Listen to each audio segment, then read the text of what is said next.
Hi అండి. ఈరోజు అయితే రెస్టారెంట్ స్టైల్లో పూరీ కర్రీ చేసాం. టేస్ట్ అయితే చాలా బాగుంటుంది. ఎవరైనా ట్రై చేయాలనుకుంటే ట్రై చేయండి.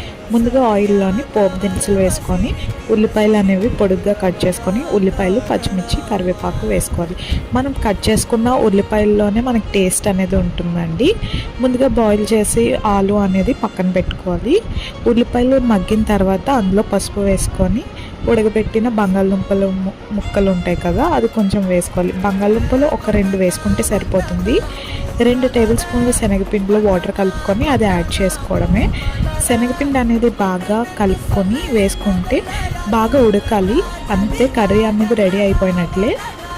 ఇప్పుడు పూరీ కోసం వచ్చేసరికి గోధుమపిండి, సాల్ట్, వాటర్ వేసుకొని గట్టిగా కాకుండా మెత్తగా కాకుండా మీడియం సైజులో మనం చపాతీ పిండిలా కలుపుకోవడమే. అంతే, పూరీలు చేసుకుంటే ready. Thank you for watching. Subscribe. Bye.